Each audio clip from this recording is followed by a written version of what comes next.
This is The Competitive Edge with Ameer Rosic. Welcome to The Competitive Edge. My name is Scott Britton, and I'm here to help you answer a question that we all have. How can I get an edge in my business and life? Each week, we're going to uncover how some of the most successful and inspiring entrepreneurs, entertainers, and thought leaders get an edge, so you too can reach your full potential. Thanks for tuning in today. Now let's get started. All right. Welcome to another episode of The Competitive Edge. One of the questions I'm always asking myself and things I'm trying to figure out is, how can I get more energy? Whether it's when I'm out with friends or at the gym or working, when I have more energy, I'm having more fun, I'm happier, and I'm performing better. So today, I wanted to bring on a special expert guest, Ameer Rosic, to teach you how you can get more energy.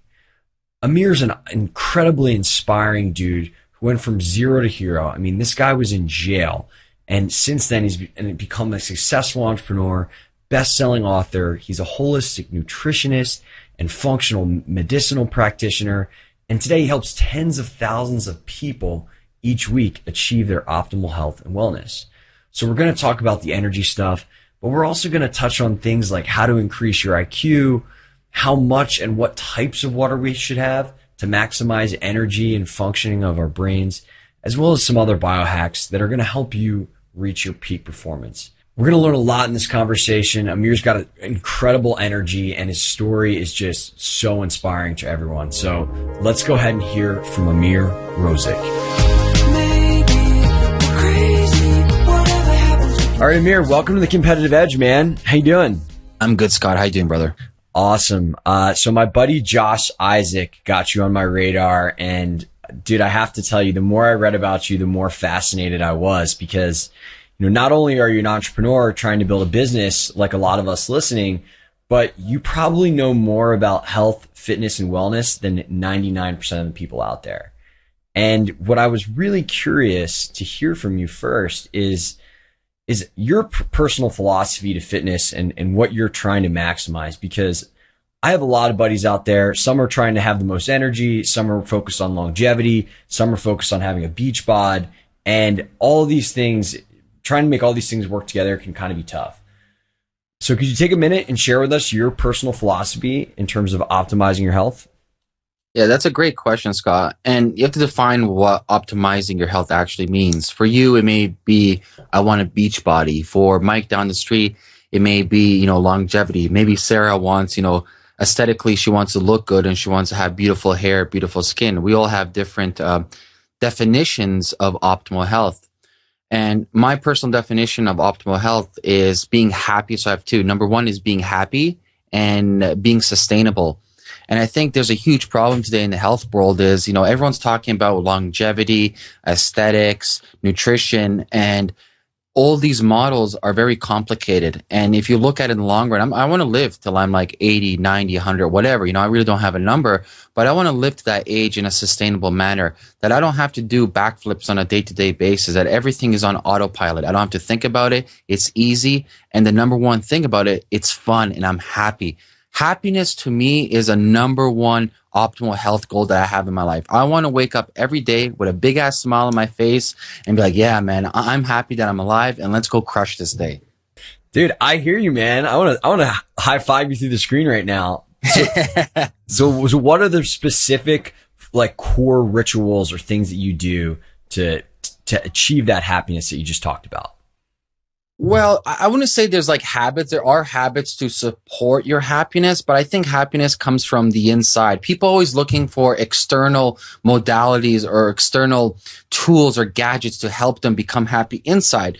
Truly, if you believe in like cheese and energies and chakra systems and all that sorts, even meridian channels, etc., the happiness comes in from in your soul. So it's all about like on a day-to-day basis, having gratitude. I found that gratitude is one of the most beneficial things in my life that I started doing in the last 2 years has really expanded my happiness level. If you look at levels, say I was on a level 5, now I'm on a level 10. And gratitude can be something so simple as I just mentioned earlier, Scott, is I wake up with a smile on my face and I say, thank you, God, or thank you, universe, or thank you, I don't know, whoever you pray to. Thank you for you keeping me alive on this planet. And I think that's something really simple that everyone can start implementing on a day-to-day basis. All these other things, these like tools, these gadgets, these training modalities such as meditation, they're external, but the happiness has to be found inside, and you have to do your own soul searching, internally speaking, really finding out who you are to find that happiness. Is part of happiness, though, feeling really good about your body? Happiness is overall everything, all aspects of your life. Happiness is being happy with your body, accepting of who you are. Happiness is being happy with your financial situation. Happiness is being happy with your wife, with your husband, with your family, with your kids, with your friends, with your environment, where you live. Everything. It comes everything. So your whole life, it has to be in that happy mode. And you can't be happy on one thing and miserable on the other. There's a misbalance there, like the yin and the yang. You have to ask yourself, well, why am I so happy, about my relationship with my wife? At the same time, I'm miserable about my body. Like, what is going on there? And these are the questions that you have to ask yourself on a day-to-day basis. And I think this is something that all of us can implement daily, is auditing ourselves, feeling like, okay, Scott, I feel great about my body. I've worked out, but I feel that my brain is really sluggish today. What can I do about it? Like, why is my brain sluggish? So always be asking yourself questions of like, why do I feel this way? How can I improve it? And if you do this on a day-to-day basis, and if you improve, for example, 1% per day, think about the compound effect. Think about where you're going to be 365 days from now. It's amazing to forecast it out. I absolutely love it. One of the things I wanted to talk to you about today, because this is something that I'm constantly trying to improve 1%, is to just have more energy. As a guy trying to build a business, trying to launch this podcast, and trying to, I guess, fulfill a lot of my ambitions, the number one thing I want is more energy. And I'd love to hear your thoughts about how we can achieve that. Yeah, energy. So this really goes on a person-to-person basis, but there's like a general template, and energy has different realms. You have to look at different sections of your life that all contribute for Scott having good energy. Number one is nutrition. Number two is lifestyle. And number three is sleep. So they're all part of the big pie. And if you remove one, you won't have energy. So all of them have to be working in unity to have that maximum optimal energy. So number one, let's focus on nutrition. Now, there's a lot of nutrition today. Paleo diet, vegan, vegetarian, pescatarian, etc. So many different variants. At the end of the day, if you're eating a whole foods diet, focusing on quality foods. For example, let's just talk about the paleo diet. That's something similar that I do. So focusing on quality grass-fed meats, which has good amounts of protein, quality fats, omega-3s, has also, other fat-soluble vitamins such as vitamin A, D, E, K. All these, proteins, amino acids, and fat, they're going to help you stabilize your blood sugar levels. They're going to help you actually create more protein synthesis in your body. They're going to help you actually decrease your stress response in the body. So that's number one, focusing on a whole foods diet. Forget the standard American diet. If you're eating fast food, if you're, buying food that comes in a cardboard box or cans, that's not going to support your energy. That's actually doing the opposite. It's destroying your energy. So if you haven't done it already, focus on a whole foods diet. Go out there, find a basic paleo template model or any of those other models and follow that ASAP.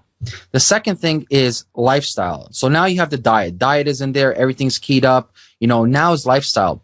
Now, what's important about lifestyle is what are you doing on a day-to-day basis for your body to heal and for your energy levels to stay stable. So one of my one of my special tricks I have is if you have the opportunity to, in the morning, work out. And I don't care what kind of workout it is. It can be a strength training workout. It can be high intensity training workout. It can be some sprints. It can be CrossFit. It can be kettlebells. It can be body weight, powerlifting, etc. Bodybuilding, doesn't matter with me. But when you work out in the morning, you're going to help your blood sugar stabilize. You're going to help your cortisol levels stabilize to have a proper circadian rhythm. Your hormones will increase, such as testosterone, DHEA, estrogen. Your growth hormone will as well increase. Okay. So you got diet, number one. You got lifestyle factors, working out in the morning. And the final key factor is sleep. Now, sleep is a hidden secret component of all of this. So if you have the nutrition and if you have the training, sleep is going to repair all of those. So for sleep is 10 p.m. at nighttime. That's a no-brainer. Like you can't be going to bed at 1 a.m. Your body runs on clocks, and the later that you stay up, the sicker you become. And it's proven in studies after studies. Anyone can go on PubMed and research it. So I always advocate going to bed for 10 p.m., sleeping in a pitch black room, pretty cold room, not eating too close to bedtime, and really giving your body the care it deserves. Because if you don't heal your body at nighttime, your hormones the very next day will be depleted. Yeah, man, I have so much that I want to dig in here. And the first, because a lot of this stuff, there's conflicting information, and just things that I don't know about that I know that you've done way more diligence and testing in. So let's talk about lifestyle for a second here. And I'm curious why working out at like 7 a.m. versus lunchtime versus the evening has an effect on our hormones if we're still doing the same workout. It all depends on your goals too. Like if you're talking about specifically energy, like that's all we're talking about, like maintaining blood sugar levels, maintaining a healthy cortisol circadian rhythm, maintaining at least healthy hormetic testosterone levels within inside of your body, then training in the morning is advised. Now, if you're an athlete or somebody looking for maximum returns, then for a male specifically, training anywhere from 3 p.m. to 6 p.m. is your best bet for maximum lifts. It's not your best bet for maximum energy. They're two different ball games. Because if you look at circadian hormones, your testosterone is roughly at its max peak at 4 p.m. So 3 o'clock to like 6 p.m. Roughly around those window is when you have the most testosterone. So if you look at pro athletes like in Olympic lifting or even have that Olympic caliber, a lot of them try to kind of gear their training in that later afternoon period because they're actually stronger. However, that doesn't mean your energy levels are going to be better. So that's always advocated if you have the luxury, keyword if, to try to do some training in the morning. And why that's good is two reasons. One, it can stabilize your cortisol. And two, from a psychological viewpoint, it's out of the way. Right? So if the day continues, you may make, excuses. Oh, I have this, I have to take a call, I'm too busy. And then you never get to the gym. But if you do it right away in the morning, it's out of the way. Makes total sense. So and then the other thing the question I have is about sleep. So assuming you sleep in a pitch black room and you go to bed at 10 p.m. and you go to bed or versus 2 a.m. and you sleep the same amount of time, why are we deriving more energy from that 10 p.m. bedtime? Because our bodies are dictated by our environment. When the sun rises, when the sun sets, the photons, so energy packs from the sun, actually control our hormones. That's why it's called circadian rhythms, right? 24-hour clock, circa. So basically, our skin, or let me rewind, every cell in your body is influenced by light. That's why we're active during the day. Even if it's overcast and cloudy, you're still getting a degree of energy and sunlight and photons to your skin, and that's keeping you active. That's why at nighttime you feel tired, because of the lack of sunlight. And that's why when you go to bed, for example, at 2 a.m., our bodies through the last millions and millions of years of evolution, and what I mean by evolution, us being dictated by the rising of the sun and the setting of the sun, has actually programmed our cells to release hormones at a certain time. So if you look at studies, if you look at testosterone, melatonin, growth hormone, all of them are actually work in a linear pattern, meaning if one is not functioning properly, the other one is not activated. And let's just talk about melatonin. People may be familiar with this as it's your master sleep hormone. If you have healthy levels, it puts you to bed. Well, this is the kicker. Melatonin is actually released 3 hours before full sunset. So when the sun is slowly setting, about very small amounts, 0.1 micromilligrams from your pineal gland is secreted into your blood. And eventually by sunset, say 10 o'clock, give or take, depending on what climate you are and season you are, your body will now become tired because you have the healthy level in your bloodstream. But what happens if you're up to 1 a.m. surrounded by artificial light? Your pineal gland right there. So your pineal gland is located, it's kind of one of the chakra systems. It's located between your two eyes, right above your nose.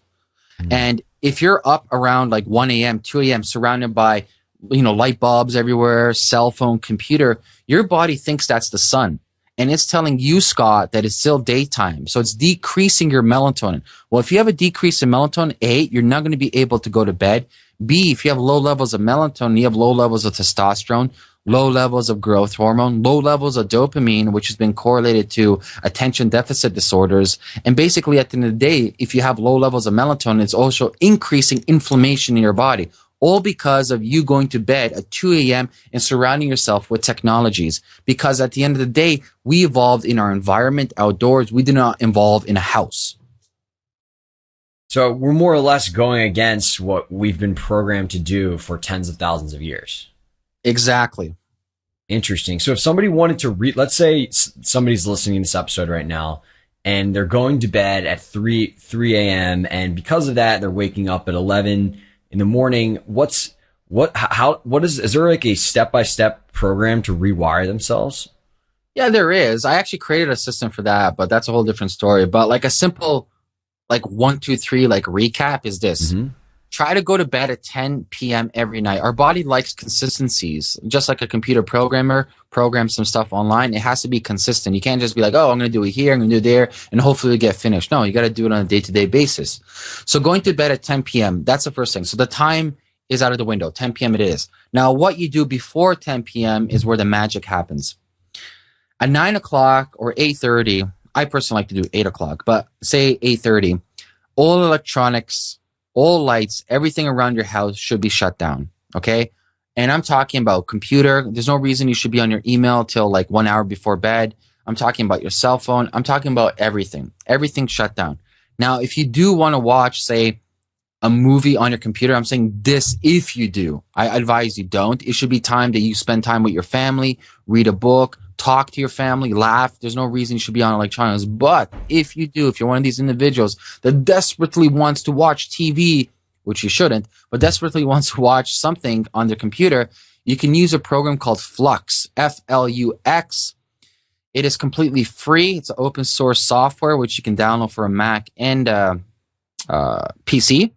And basically what it does, it controls your screen. It actually illuminates it in a very orangey red tint. And this orangey red tint actually blocks the blue light wave, which has been shown in studies to actually stimulate your cortisol. So that's that wavelength that we see throughout the day from the sun. So what this program Flux does, it actually stops the blue light from hitting your eyes. But then again, you're still around electronics. You're still stimulating your mind, making your mind work, which is not good. That's why I always advocate no electronics, no cell phone, no nothing. Read a book, maybe take an Epsom salt bath. So you can go to your bath, draw nice hot water, and Epsom salts are basically magnesium crystals. And you add anywhere from 2 cups to 3 cups in the hot bath. Chill out and relax. The magnesium helps you increase melatonin. It relaxes your neurons in your brain. So, helps you also increase healthy levels of GABA. And as well at the same time, it relaxes your muscles. And it's a great, great way to actually heal yourself from workouts, which I pretty much do on a nightly basis. And it really puts you in the mood for sleep. So these are like simple tips you can do. Shut off the lights 2 hours before bed. No electronics. Read a book. Have some fun with the family.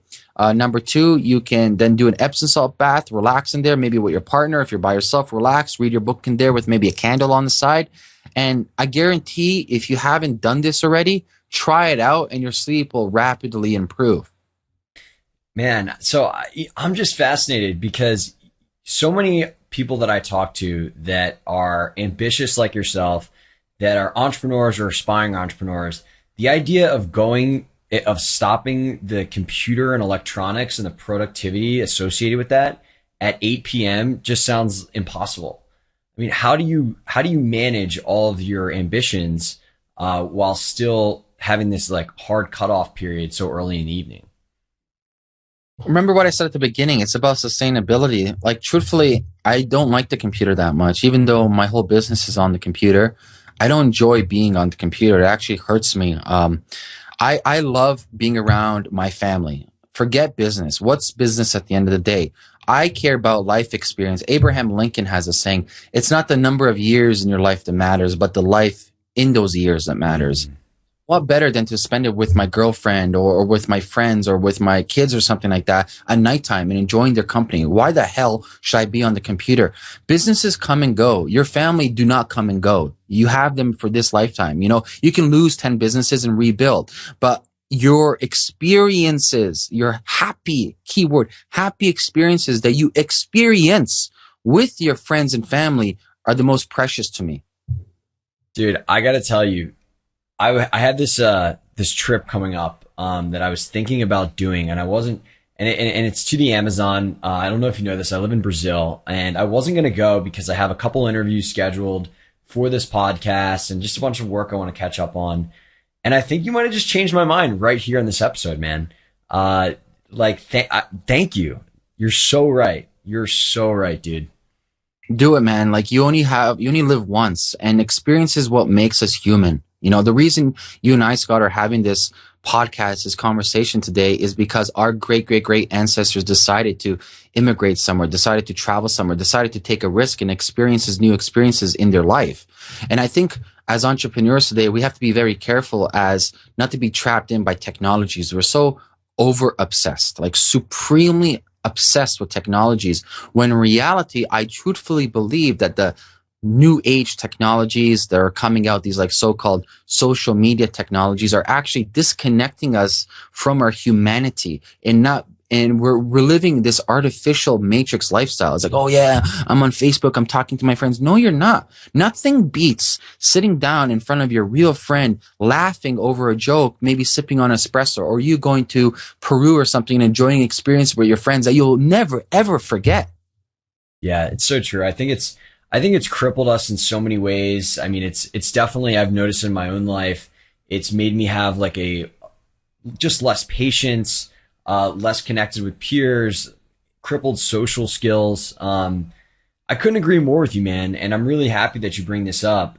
And I'm just very curious to know a little bit more about when you started getting really in, like a little bit more about your story. Cause I think that this would be, a lot of people are probably pretty far from where you are right now in terms of your knowledge and interest in physiology and health and wellness.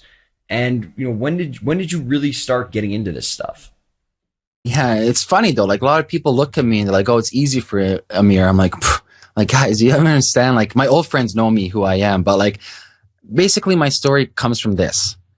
I never went to high school. I actually got kicked out of two. So it originates back from my teenager years. I got kicked out of two high schools. I'm kind of like a troublemaker. I barely actually passed elementary school. They said I had like a learning disability.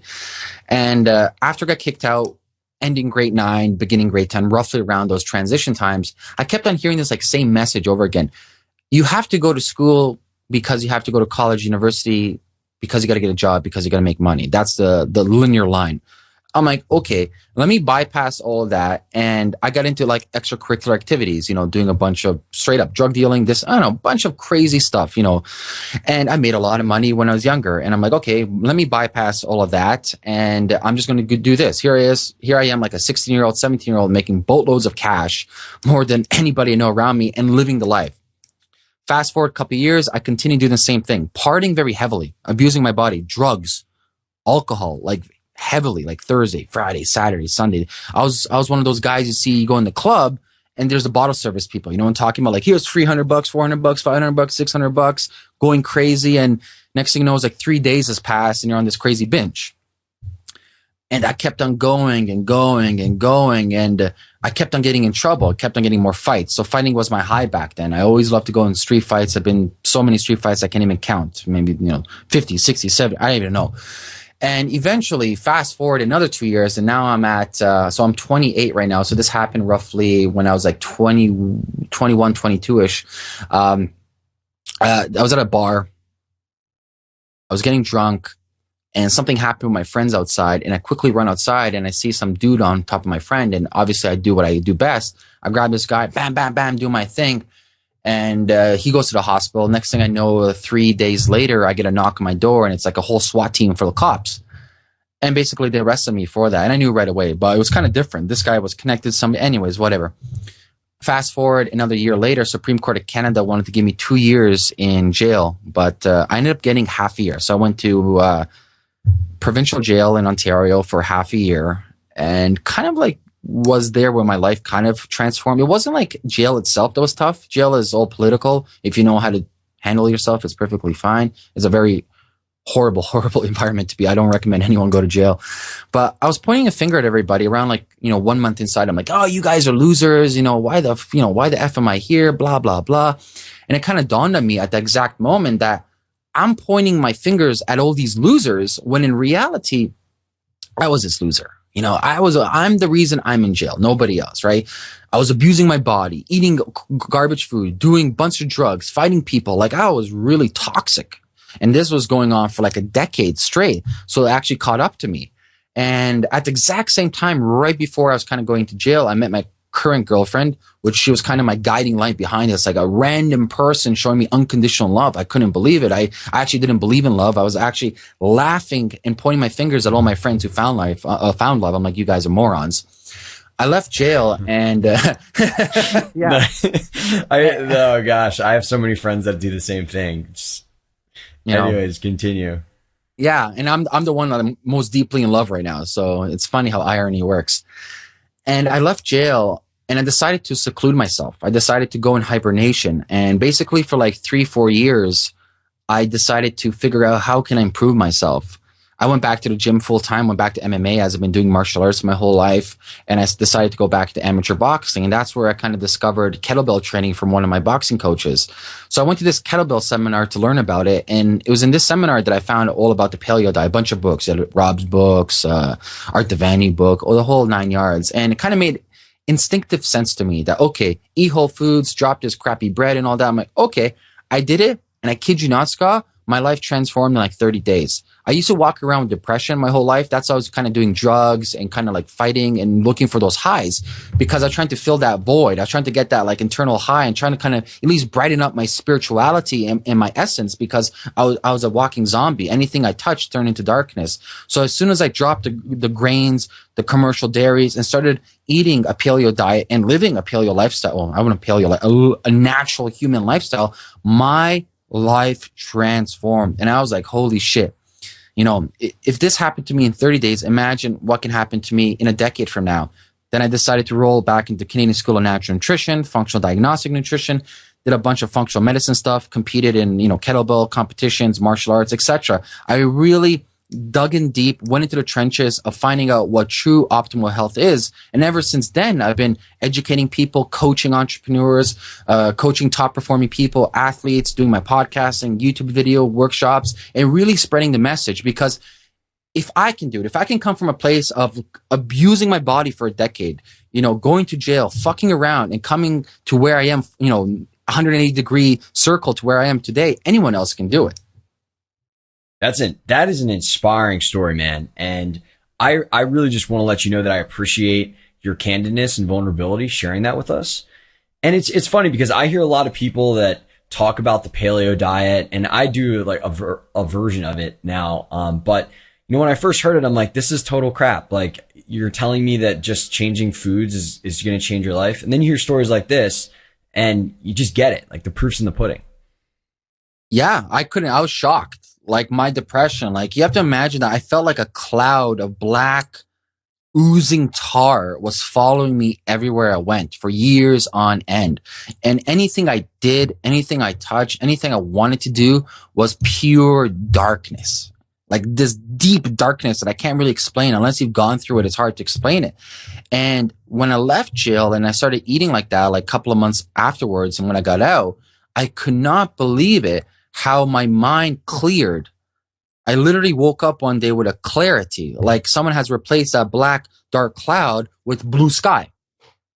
And it was incredible. And I'm like, my God, can you imagine now if like the rest of the world started eating a whole foods diet, the possibilities, like crime rate will go down, addiction rates will. In fact, I wrote an article just the other day talking about cocaine versus sugar addiction, how sugar is actually more addicted to cocaine.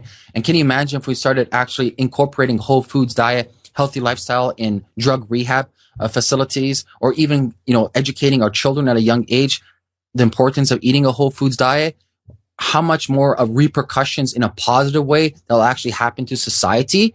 Everything, all our problems today, I'm going to say all of them, but a lot of our problems today would actually disappear. It's fascinating to think about. I think there's probably a lot of people out there that aren't necessarily as familiar with a whole foods diet and what exactly that entails. Do you have any resources that I could link up or we could send people to if they want to get more information on this? Yeah, whole foods diet. Yeah, they can go to my website if they want, just ameerrosic.com. Another great website is Weston A. Price, they're really good about that. So they talk about the whole foods, farming, sustainability. So westonaprice.com. And it's another great website. It's not about the whole foods, but it's about getting to know your local farmers, getting to know who actually grows your food. And that is called Eat Wild. So if you just type in Eat Wild, it's two different sites for like Canada, United States, either like eatwild.ca or .com. But that's a great resource that people can actually find the local farmers and actually forge a relationship with them and actually know, wow, this is where my food comes from. And they can see firsthand how food is grown. And that's what I do. I know my farmers. I know where my cows and chickens come from. I know where my vegetables come from. In fact, I spent almost a month on an organic farm learning organic farming and seeing exactly what it takes. And it's not easy. A lot of blood, sweat, and tears goes into farming. Yeah, I can imagine. I mean, coming from New York City, the idea of getting to know my farmers is pretty foreign. But it has to be amazing to know that everything you're eating is fresh. Yeah, it's all about the local sustainability. I'm about sustainability. That's where I really want to focus my attention on.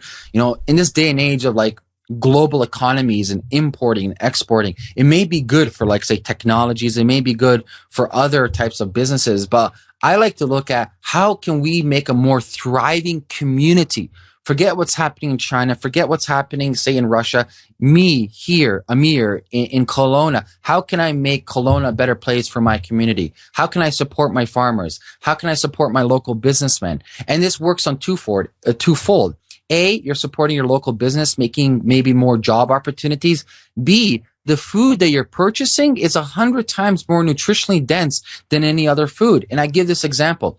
You mentioned you're living in Brazil right now, Scott, right? If I grab an organic apple from Brazil, it's going to take roughly 30 to 40 days to get to my front door over here on the West Coast by freight on the ocean.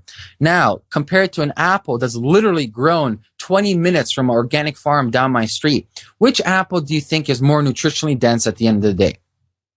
The one down the street. But this works vice versa for you. Instead of you buying an apple from Canada, your apple in Brazil is 100 times more nutritionally dense, right? So you're supporting your local farmers, making a better economy in your area and getting healthier food. Yeah, I think it's something that's glossed over a lot of times is that, and you really have brought this to my attention at this moment, is that an apple isn't an apple. There's, in terms of how much nutrition you're actually able to get out of that. Is it? Yeah. I mean, outside, let's say people don't have farmers. I mean, where do they go? Where are places if they can't go to their local? If they live in a town that doesn't necessarily have like local fare, is Whole Foods the best option? Like, what's the best? States, Trader Joe's, you have Whole Foods, you may have like small health food stores, but honestly, some people may even think about start growing their own gardens in the back. So we have something in Canada. I'm pretty sure they have in the United States for sure. Is a lot of people have land in the back, right? Now, you may not be well versed in gardening, which is not hard. Like everyone can learn gardening, and maybe you just don't have the time. So A, you're not well versed, and B, you do not have the time to garden.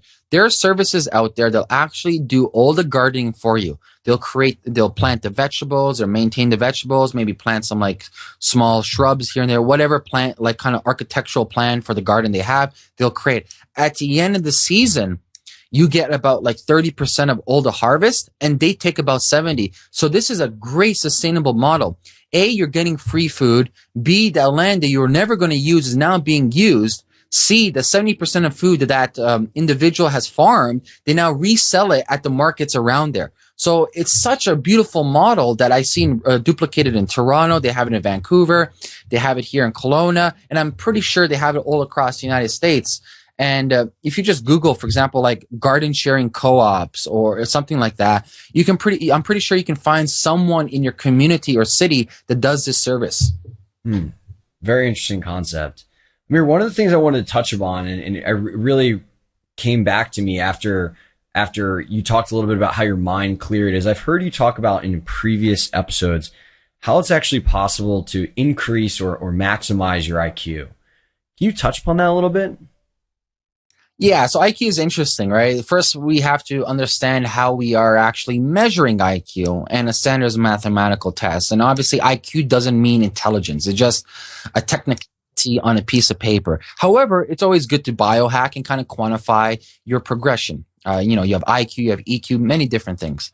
There are simple things you can actually do on a day-to-day basis. I'm just going to name two things, literally three. Sorry, let me name three things that are free, quick, easy, that everyone can incorporate right away. Okay.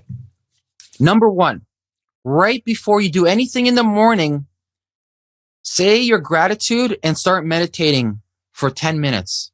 It can be any form of meditation. Meditation has been found in study after study to decrease stress, increase alpha waves, increase the ability for your neurons to communicate with each other, and have such a great way for neuroplasticity. So it can be any form of meditation. It can be you closing your eyes and just letting your mind wander. It can be more like Zen meditation. For something like what I do is like I stare at an object outside, so I'm barefoot, and I'll stare at a tree or a blade of grass or something like that and focus my entire attention on that for like 10 minutes. Pick a form of meditation and do it in the morning. After you're done that meditation, this is where you can go to your computer and download a free game, or on your cell phone. There's an app for Android, and I believe there's an app for the iPhone as well. It's called NBAC, and it's actually the only proven software in the world, clinically proven, that is, no other software has a claim to this except this one, clinically proven to actually increase your IQ by 20 points. And it's very hard to explain because it's all about memorizing visual cues and at the same time memorizing actual physical cues on the screen. But this is a great system that you can actually track and quantify your progression. And it's something very simple to do. I do about anywhere from 10 minutes to 15 minutes of it. And finally, number three, something simple that like literally anyone can do. Are you guys ready for this one? I'm ready. I'm on the edge of my seat. Edge of your seat? Drink fresh water. This is an overlooked aspect. We always looking at these like extra modalities. It's like, okay, oh, what new game can I make? Or what kind of like supplement can I take? Or what kind of food can I take? Reality, your cells function on water. If you're dehydrated, your neurons don't function properly. So that's why I always advocate sourcing fresh spring water and always drinking, pure amounts of water. One of my morning rituals for water is I have a liter of reverse osmosis water. I add trace minerals in there. It can either be sea salt, it can be trace minerals. I squeeze about one gigantic lime or lemon in there, add a little bit organic baking soda for the bicarbonate. I shake that puppy up and I chug away. And those are three simple principles that you can boost your IQ by 20 points. Meditation and gratitude in the morning, doing NBAC training, and getting that 1 liter of water in the morning right away. Now, how much water should we be drinking a day? And I'm also curious to hear, when you say fresh spring water, I mean, is that Dasani, Poland Spring? Does that count? Like, can you define that? I'll give you by priorities, meaning like scale of purity. Number one, if you can get spring water that comes from the outdoors, because sun actually structures water. So what we think of water is not really water. There's something known as structured water or phase 4 of water. And within water, you have the H2O molecules. And these H2O molecules actually combine together to create something called clusters. And these clusters can make geometrical shapes. These geometrical shapes can dictate whether your cell, your actual cell, the aquapore channels in your cell actually open up and absorb the water, and the rate absorption and the rate of the hydrogen breaking apart to create energy, the electrons, etc. So number one is if you can source outdoor fresh spring water, that's number one. Number two is the filter system. So if you're living full time in a house, I would recommend getting a reverse osmosis filter. You have two options. You can have one that's actually installed in your sink, goes right underneath your sink, and then you don't have to worry about it. And the second system is you have like a countertop system where you actually, it's through gravity, you'll pour the water on top, and then the water will flow through all these filter systems, and it's going to remove all the impurities. And the impurities are chlorine, fluoride, pharmaceutical chemicals, a lot of xenobiotics, xenobiotics and many other of these chemicals that your body does not want in it, and then halogens as well, which is a big problem, is to actually for your water to absorb. So those are two ways you can get water: fresh water from the outdoors, reverse osmosis, And there's one other way if you want. You can actually order spring water. So there's like water companies such as like Springwell here in Canada that they actually source spring water for you and they actually deliver it in like a glass bottle to your front door. Interesting. New version of the milkman. And how much water should we be drinking a day?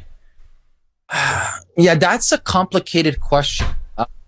I've asked many people who are water specialists. I asked the same question to Gerald Pollack, who's one of the world's leading specialists in actual structured water. And my point of view is it actually depends on your activity levels and depends on how healthy you are, because the healthier you are, the more water you hold, like inside yourself, both intracellularly and extracellularly. The sicker you are, the more water you actually disperse. I think anywhere from 3 liters and above this day and age is wise. It seems, but there's many reasons behind that. Like I'm not even going into the EMF, reasons. I'm not going into the stress reasons. I'm not even going to any of other reasons why we're getting dehydrated. But I think 3 liters of water a day is a wise choice. It's a lot of water, man. Here, it's 6 water bottles. Okay. It's amazing how when you change the measuring metric, like how much more manageable it becomes. 6 water bottles. 1 water bottle is 500 milliliters. Times that by 2, that's 1 liter, right? So that's 6 of them. Got it. Amir, one of the questions that I always like to finish with is just asking our guests to give people just one tip that maybe they haven't necessarily talked about yet to get an edge in their business and their health and whatever the discussion is. Is there anything else that you've done in your life that you just really preach to other people that they should start doing this that we haven't gotten a chance to touch upon? Journaling. Right away. 2 of my most amazing friends, UJ and Alex, me on journaling. Well, they created a journal about a year ago called the 5-Minute Journal, and it has exponentially transformed my life, both from a physical point of view, mindset point of view, spiritual point of view. And it really gives you true insights of what's happening internally in your body, both from like a metaphysical point of view and all these thoughts that are kind of like stirring in your mind. So if you haven't done it already, start journaling. I'm not saying you have to do the 5-minute journal. All I'm saying is you can even get a piece of paper right now, 8x11, and start writing. But start journaling your thoughts on a day-to-day basis. And I guarantee you, in like 6 months from now, magical things will start happening. Now, when you say journaling, I'm curious a little bit more about your process. Do you literally just free flow your thoughts? Do you have specific questions that you answer each day? I'm in a journal that I do has certain questions. They basically, right away in the morning, you have 3 questions that says, what are you grateful for? So 3 things that you're absolutely grateful for, 3 things that you like to accomplish. And then at nighttime, you have a different portion. It's like, okay, 3 things that really kicked ass today, and then 3 things that you wish you could have done. You can reframe these questions. You can do whatever. People who don't have that journal, what I did before, and I didn't do it every day, but it's like literally brain dump any thoughts on a piece of paper. It can be a regular, like I mentioned before, 8x11 piece of paper. But whatever comes to your mind, just start writing.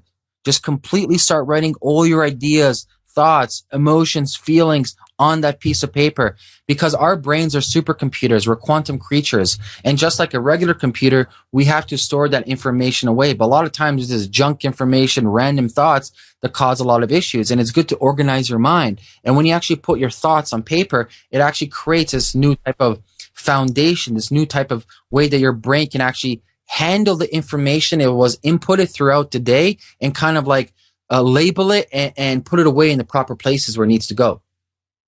Yeah, it makes total sense. I just find it's so much easier to have clarity and just a clearness and ability to focus when you're writing stuff on paper. For me, at least that's how I feel. Amir, you've taught us so much today, man. I want to thank you. I mean, we've talked about how to increase our energy. We've talked about hydration and water, journaling, all of these things that are going to help us get an edge. Where's the best place if people want more of this type of quality information for them to go and learn more about you and what you teach? Yeah, the best way to reach me is just go to my page, is AmeerRosic.com. That's 2 E's. So that's AmeerRosic.com, where I do my 3 times a week podcasts, articling, YouTubing, you name it. Just find me out there. And if you guys want more information about what I do, high-end coaching for entrepreneurs, athletes, CEOs, just shoot me an email and I'd be more than happy to chat with you. All right, man. Thanks so much for coming on again. Really appreciate it.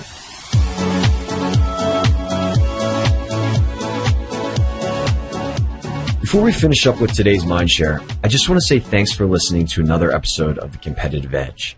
If you enjoyed the ideas in this episode and want access to all the conversations, tactics, and mind shares we'll be sharing in the future, the best thing you can do is subscribe to The Competitive Edge on iTunes. And while you're there, if you felt like this show has made a positive impact on your day, it'd be great if you could leave us a review on iTunes as well. Now, I know we covered a lot in this episode, and there might be a few key ideas or tools that you want to remember. So we went ahead and compiled all of the notes, links, and even a full searchable transcript of this conversation for you on lifelonglearner.com. That's life-longlearner.com. I also want to give you the details on a cool contest I'm running right now at lifelonglearner.com/fun. By entering the contest, you'll have a chance to win everything from Amazon gift cards to a free month of having your very own dedicated virtual assistant to an opportunity to come and hang out with me and my buds for a few days, where we'll teach you how to create your very own passive income stream. To enter this contest and learn more about everything we're giving away, head on over to lifelonglearner.com/fun.